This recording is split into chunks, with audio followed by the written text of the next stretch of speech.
ہم دو بہن بھائی تھے۔ عمران بھائی مجھ سے 4 سال بڑے تھے۔ والدین نے ہماری پرورش دھیان سے کی تاکہ تعلیم میں کوئی کمی نہ رہے۔ ہماری عادات اچھی تھیں لیکن والد صاحب کی تنخواہ قلیل ہونے کے سبب میٹرک سے آگے نہ پڑھ سکے۔ ان دنوں امی بیمار تھیں اور والد کی تقریباً ساری تنخواہ ان کے علاج معالجہ پر خرچ ہو جاتی تھی۔ بھائی عمران کام ڈھونڈ رہے تھے لیکن ان کو کہیں مناسب نوکری نہ ملی۔ ہمارے گھر کے برابر ایک وسیع کوٹھی کافی عرصہ سے خالی پڑی تھی۔ کوٹھی کے مالک بما فیملی کینیڈا شفٹ ہو چکے تھے۔ وہ کبھی کبھی آتے، اسی وجہ سے ان کا گھر نہیں بکتا تھا۔ جب مالک غیر موجود ہو تو مکان کیسے بکے گا؟ اس کوٹھی کی 4 دیواری بہت نیچی تھی، خاص طور پر وہ دیوار جو ہمارے اور ان کے گھر کے بیچ تھی۔ ان کے گھر میں آم اور جامن کے درخت تھے۔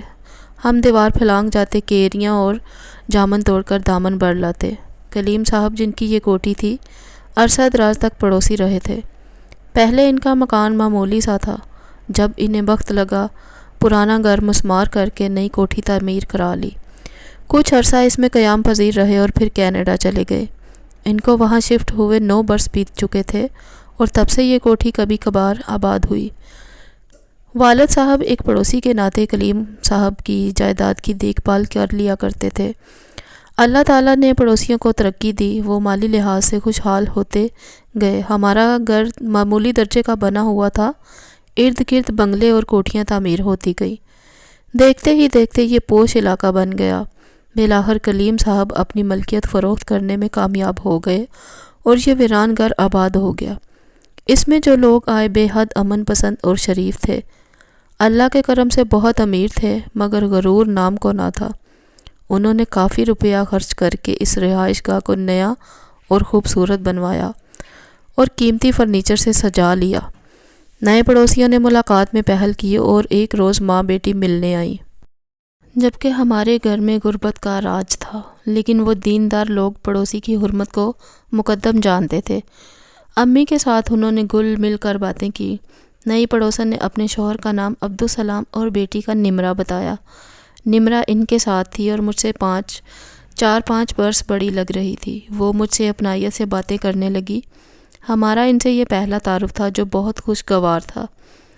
انہوں نے گھر آنے کو بھی کہا۔ یوں ان کی حیثیت کے باعث جو جھجک محسوس ہو رہی تھی وہ نہ رہی۔ ہمارے گھر کا ٹی وی پرانا تھا، خراب ہوا تو دوبارہ نہ لے سکے۔ اب میں ٹی وی دیکھنے ان کے گھر چلی جاتی۔ ایک دن باتوں باتوں میں آنٹی ندا نے ذکر کیا کہ انہیں اپنے لان کی دیکھ بھال کرنے کے لیے کسی کی ضرورت ہے، لیکن چاہتی ہیں کہ بااعتبار آدمی ہو۔ ان کے شوہر کام کے سلسلے میں بیرون ملک چلے جاتے ہیں تو وہ ماں بیٹی اکیلی ہو جاتی ہیں۔ تبھی وہ کسی ملازم کو رکھنے پر احتیاط سے کام لینا چاہتی تھی جو گھر کے اندر بھی آئے تو کسی قسم کا خطرہ نہ ہو۔ یہ علاقہ اور محلہ ان کے لیے بالکل ہی نیا اور اجنبی تھا اور وہ کسی کو جانتے نہ تھے۔ کام والی ماسی کے لیے بھی امی سے کہا کہ اگر آپ کی بھروسہ والی کوئی عورت ہو تو ہی بھیجیں۔ بار بار جب مالی اور گھریلو ملازم کے لیے والد صاحب سے کہا تو بہو نے کہہ دیا جب تک کوئی بھروسے کا ملازم آپ کو نہیں مل جاتا، عمران کو بلوا لیا کرے۔ میرے بیٹے کو اپنا بیٹا سمجھے، میں نے اس کی اچھی تربیت کی ہے، آپ کو اس سے شکایت نہ ہوگی، یہ ویسے ہی کام کر دیا کرے گا۔ یہ تو کہنے کی بات تھی، دراصل ان دنوں ہم کو روپے پیسے کی اشد ضرورت تھی۔ عمران کی کہیں نوکری نہ لگتی تھی کہ وہ محض میٹرک پاس تھا اور یہ اپنے نجی ملازم کی تنخواہ 10,000 دینے پر راضی تھے۔ اس وقت ہمارے لیے 10,000 بہت زیادہ تھے۔ والد نے عمران کو سمجھا دیا کہ تنخواہ کا ہرگز مطالبہ نہ کرنا، وہ خود اصرار کر کے دے تو تب لے لینا اور اس گھر کو اپنا گھر اور ان کی عزت کو اپنی عزت سمجھنا، خود کو معیار سے نیچے مت گرانا، کیونکہ میں نے ان کو یہ باور کرایا ہے کہ آپ کی تکلیف دور کرنے کو میرا بیٹا حاضر ہے۔ اتنے دن آپ کی مدد کرے گا جب تک آپ کو ملازم یا مالی وغیرہ نہیں مل جاتا۔ یہ روز آپ کے گھر آ کر مسائل میں معاونت کر دیا کرے گا۔ ابو کی بات عمران کو اچھی طرح سمجھ آ گئی۔ یوں بھی وہ بے حد شریف لڑکا تھا، سگریٹ پیتا اور نہ فلمیں دیکھنے کی اسے لت تھی۔ وہ کوئی نشہ بھی نہ کرتا تھا، سیدھا سادہ تھا۔ کبھی اس نے کسی لڑکی کو غلط نظر سے نہیں دیکھا تھا، نہ ہی کسی لڑکی سے مخاطب ہوتا تھا۔ امی جو کام کہتی گھر کے سارے کام کر دیتا۔ والدین کو عمران سے اچھی امیدیں تھیں۔ عمران آنٹی کے کام کرنے لگا۔ باغ کی دیکھ بھال اور سودا سلف کے علاوہ دیگر اس نوعیت کے کام جو عموماً خواتین کے بس کے نہیں ہوتے، مثلاً کیبل لگوانا، الیکٹریشین کو بلا کر کوئی کام کرانا وغیرہ، وہ عمران کو اپنے بیٹے جیسا سمجھتی تھی۔ اس سے پردہ نہ تھا، گھر کے اندر باہر آ جا سکتا تھا۔ میں تو روز ٹی وی دیکھنے جاتی تھی، میری بھی خاطر تواضع کرتی، غرض ایسے عمدہ اخلاق کے لوگ کم ہی ہوتے ہیں۔ ایک روز رات کو میری آنکھ کھلی، پیاس لگی تھی، پانی پینے کو اٹھی تو دیکھا بائی کی چارپائی خالی تھی۔ دیوار سے ادھر سرگوشیوں کی آواز سنائی دی، تبھی شک ہوا اور میں نے اپنے گھر کے زینے پر چڑھ کر نمرا کے گھر میں جھانکا۔ ہمارے زینے سے ان کا لان نظر آتا تھا۔ چاندنی رات تھی، چاند کی روشنی میں میں نے اپنے بھائی کو نمرا سے بہت قریب پایا۔ دونوں ایک دوسرے کے کانوں میں سرگوشیاں کر رہے تھے۔ دل دک سے رہ گیا، خوف زدہ ہو کر زینے سے اتری اور چارپائی پر لیٹ گئی۔ سوچنے لگی اگر ابو کی آنکھ کھل جائے اور وہ ان کو یوں رات کے باتیں کرتے دیکھ لیں، یا پھر آنٹی ندا ہی دیکھ لیں تو ہمارا کیا بھرم رہ جائے گا۔ مجھے نیند نہ آئی۔ تقریباً 1 گھنٹہ بعد میرا بھائی دیوار پھلانگ کر زینے پر آیا اور دبے قدموں آ کر اپنی چارپائی پر لیٹ گیا۔ میری سانس رکی تھی، جیسے سانپ سونگ گیا ہو۔ شدت کی پیاس تھی، مگر پانی پینا بھول گئی تھی۔ صبح اپنے معصوم صورت بھائی کو حسب معمول نارمل انداز سے بات چیت کرتے پایا تو رات کے واقعے کو ایک خواب سمجھ کر بھلا دیا۔ اس بارے میں کسی سے بات نہ کر سکتی تھی، امی ابو حتیٰ کہ عمران بھائی سے بھی نہیں۔ لب سی لیے، اللہ میرے بھائی پر کرم کرے، ایسے کیسے منع کروں کہ حجاب مانے تھا۔ سوچا جو ہوگا دیکھا جائے گا۔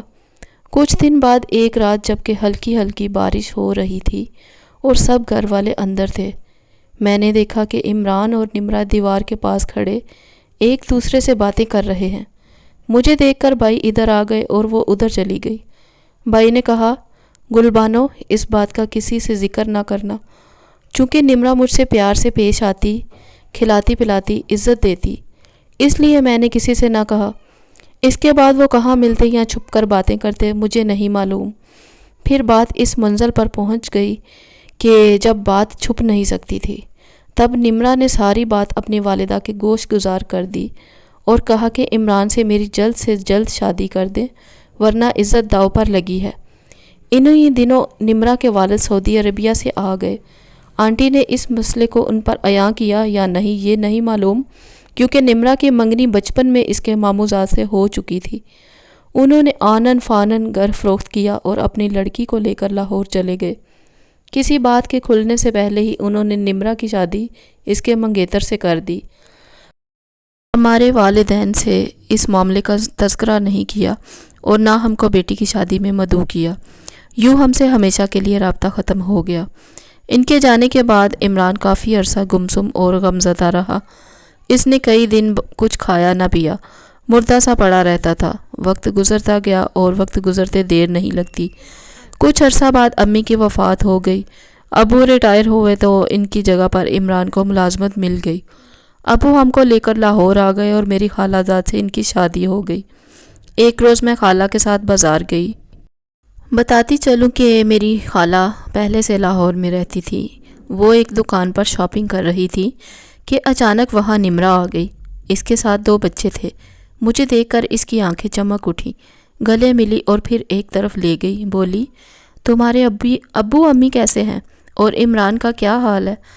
میں نے بتایا، امی کا انتقال ہو گیا ہے، عمران بھائی کو لاہور میں سرکاری ملازمت ملی ہے اور ہم دھرم پورہ میں ریلوے کوارٹر میں رہتے ہیں۔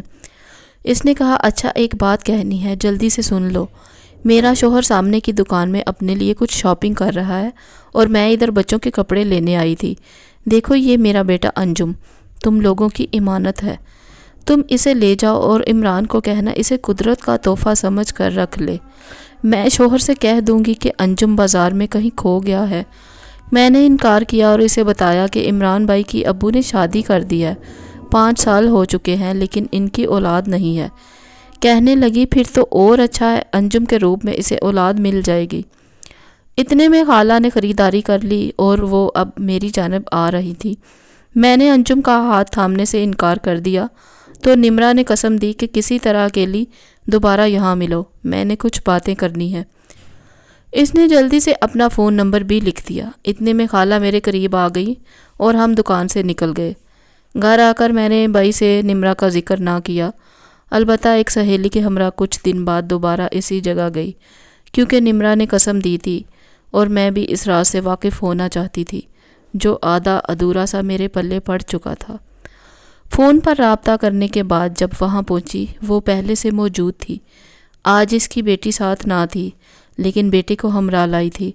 کہنے لگی، تم کو خدا کا واسطہ انجم کو عمران کے پاس لے جاؤ، میں شوہر سے کہوں گی کہ گم ہو گیا ہے۔ آخر ایسا کیوں؟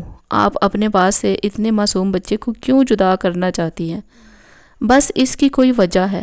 دیکھو نا، بچے تو اپنے خاندان کی ملکیت ہوتے ہیں، جس گلشن کا پھول ہو اسی گلشن میں اچھا لگتا ہے۔ تم خود سمجھدار ہو، اور کیا کہوں؟ بے شک عمران بھائی کے اولاد نہیں ہے، لیکن بھائی کسی اور کے بچے کو کیوں کر اپنائیں گے؟ یہ تو سوچئے، پھر ایسا ظلم کیوں کرنا چاہتی ہیں؟ آپ کا بچہ کیا آپ کو یاد نہ کرے گا؟ ضرور کرے گا، لیکن چند ماہ بعد بھول جائے گا۔ تم اسے سگی پھپھی جیسا پیار دو گی، عمران کا پیار بھی اسے مل جائے گا، اور میری محبت جو ابھی تک عمران کے لیے میرے دل میں زندہ ہے، اسے تسکین ملے گی۔ انجم کے واسطے سے صحیح میرا تعلق عمران سے جڑا رہے گا۔ اف میرے خدا، میں لرز گئی۔ میں نے سوچا کہ کیا کوئی عورت محبت میں اس قدر دیوانی ہو سکتی ہے کہ وہ اپنے بچے کو اس محبت کے لیے دان کر دے، محض اپنے محبوب سے تعلق کو جڑا رکھنے کے لیے؟ ہرگز نہیں، یہ ممکن نہ ہوگا۔ تبھی میں نے نمرہ سے کہا، باجی نمرہ، ابھی میں انجم کو نہیں لے جا سکتی۔ جس روز بابی میکے گئی ہوں گی تو آپ کو فون کر دوں گی اور پھر اسے گھر لے جاؤں گی۔ تب ہم بھائی سے بہانہ بھی کر سکتے ہیں کہ ہم اس بچے کو گود لینے کے لیے کسی سے لائے ہیں، مثلاً عمران بھائی کے دوست سے جس کی بیوی اس دنیا میں نہیں رہی۔ شاید ایسی صورت میں بابی انجم کو رکھنے پر آمادہ ہو جائیں۔ وہ کچھ غیر یقینی کیفیت میں تھی، مایوس سی ہو گئی، لیکن میں اس کے جذباتی فیصلے کی خاطر کوئی بڑا خطرہ مول نہیں لینا چاہتی تھی۔ ڈبڈبائی آنکھوں سے انجم کو خدا حافظ کہا، جس کی شکل اس وقت عمران بھائی سے مشابہ محسوس ہونے لگی تھی۔ تاہم سوچ رہی تھی کہ کہیں تعلقات کی تجدید کے لیے یہ نمرہ کی کوئی چال تو نہیں ہے۔ میں نے گھر آ کر عمران بھائی کو کوئی بات نہ بتائی، یہ بھی نہیں کہ میں نمرہ سے ملی ہوں یا وہ مجھ سے ملی ہے۔ انجم کے بارے میں کچھ بھی بتاتے ہوئے میرے لب نہیں کھل سکتے تھے۔ ایک بہن اپنے بھائی سے یہ بات کیسے کہہ سکتی تھی کہ تمہاری سابقہ محبت کی کوئی ایسی نشانی بھی اسی دنیا میں موجود ہے کہ جس کا تم کو علم نہیں ہے، یا کہ تم نے کبھی جس کا دیدار بھی نہیں کیا ہے؟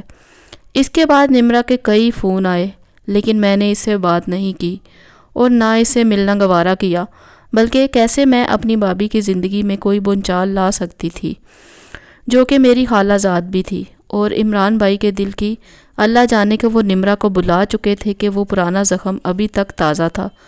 زخم موجود بھی ہو تو وقت اس پر کھرنٹ لے آتا ہے، اس کھرنٹ کو چھیل دینے سے تو زخم پھر سے تازہ اور کبھی کبھی ناسور بھی بن جاتا ہے۔ بس خدا بچائے ایسی ملاقاتوں سے جو ماضی میں لغزش کہلاتی ہیں۔ دعا کرنی چاہیے کہ اول تو انسان ایسی لغزشوں سے دور رہے، اور اگر خطا کے پتلوں سے خطا سرزد ہو بھی جائے تو کسی کی زندگی کو بربادی سے بچانے کی خاطر اس خطا کی پردہ پوشی کی جائے کہ جس کی پردہ پوشی خود اللہ تعالیٰ نے کی ہو۔ نمرہ نے جو مجھ سے کہا، جو بھی انکشاف کیا، اس کی پردہ پوشی بھی میرے اللہ کو منظور ہوگی۔ تبھی تو بدنامی کے گڑھے میں گرنے سے قبل اس کی شادی کی سبیل نکل آئی تھی، اور عمران سے شادی تو نمرہ کا ایک خواب ہی تھا کہ کہاں ہم غریب لوگ اور کہاں وہ رئیس گرانہ۔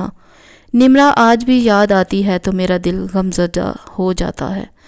مزید اچھی ویڈیوز دیکھنے کے لیے اور اچھی سٹوریز سننے کے لیے پلیز میرے چینل کو سبسکرائب کیجئے، لائک کیجئے، شیئر کیجئے۔